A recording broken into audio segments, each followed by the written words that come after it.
let me show you how we're using LinkedIn to book loads and loads of meetings, all on autopilot. So we are using a Chrome extension called Octopus. This is one of the many tools that we use, but it's basically got an inbuilt tool on here. So within there, you've got a CRM, so you can have a list of people to contact. We've got loads of people that we want to contact off the back of here. I'll just pick one of these random ones, startup. So you can go through here and pick how many people you want to connect with. You've also got a dashboard of all of the people that you've connected with in the last, last however long. So this is the last year or so. So you can see we're connecting with 500 people. Let me just have a look at this week. Last 7 days.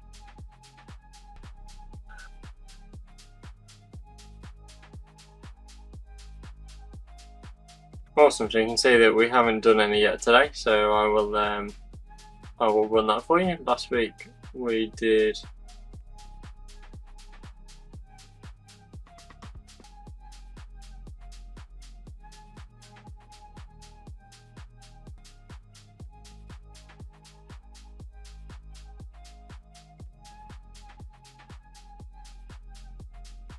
So within here, you've got all of the people that you can connect with. So obviously you can do as many of these as you want.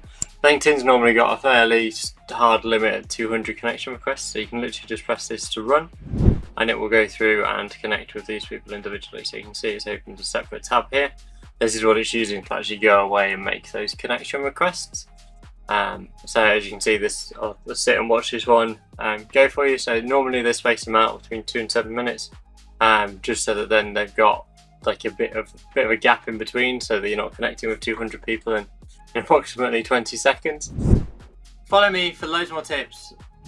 So it's a really good way to make sure that kind of all of these connection requests are going out. One of the things we like to do is stagger this into 3 parts. So connection requests on a Monday, we do all 200. On a Wednesday, come back in and send the messages that we're going to send, and then on a Friday, come and do the follow-up. It's literally just set this going. You can then go away and do whatever you want while it's going, but you can see that we've sent 2 already, so it'll just rattle through the rest of them, no problem in the background. I'll just stop that for now so I can show you the next part. So the next part is the messaging. So we've got the default campaign here. The message is already pre-formatted. We've got personalization variables in there, whether that's position, company. So much you can extract all of the people that you've ever connected with as a CSV, which we use for other forms of lead generation. There's 20 people sat in here to watch, so same as before, pop in 20 people and click launch, and then it will just sit and run those 20 people to be messaged. There is also first message, follow-ups. We've got a campaign just for the New York campaign. But if we look at follow-up message, so that's just checking that they've got it. There's 59 people sat in here, so they will all be processed today as well. You can also do visit, so this is actually like visiting the people's profiles. So in our message, we often say like, oh, I saw on your LinkedIn profile you were doing X, Y, and Z. We normally need to have actually like visited their profile in order to do that. So we add that step in as part of the process.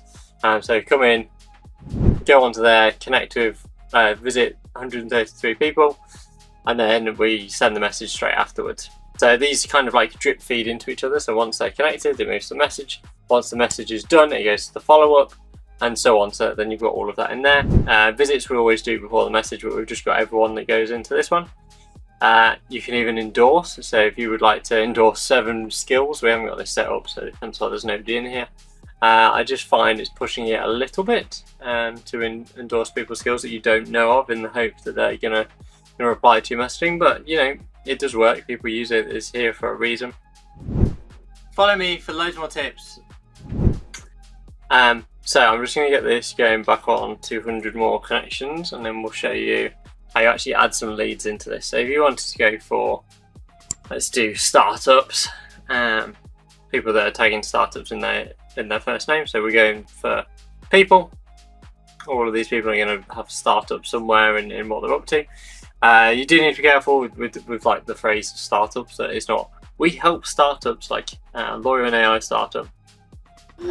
It might actually be running a startup, but you might also be a lawyer for startups. So there's different filters on here. Almost always you don't want first level connections because you can't send them a connection request because you're already connected with them. Obviously if you do and you just want to message the people that are in there, you can do this exact same process that I'll show you now. So we're just going to pick second on here. I normally split it second and then third, so then you can scrape more because you can only pull 1,000 leads at a time, which is the kind of only limit of LinkedIn on here really. Pick location, we just want to target UK. So let's narrow it down again. Current location, current company we're not going to need. All filters, so you can go onto here once again, click in UK. I'm also going to go profile language UK. You can go into some of these, so like consulting, coaching and mentoring, probably going to be the categories startup wise that you're not interested in. So it might be worth having a look around that and picking a couple of ones that you're interested in. So if I go, I don't know if crypto is going to be one. No. Let's do finance. Follow me for loads more tips. Oh, these are all job roles. Oh, so yeah, let's just go finance analysis, just for ease of this one. You then want to be looking for titles. So this might be CEO. If you do or in capitals, it will do like an or sequence, so you can do director or founder. If you do and in capitals, it will do founder and whatever you're going to put next, so it might be owner. Which massively limits your searches. You might also just want to do one of these at a time, because if I search these, okay, there isn't actually more than 1,000, but that might be a good way to filter down in there. So once you've got all of the filters set, exactly who it is you want to target, any extra information, then that's all in there ready to go.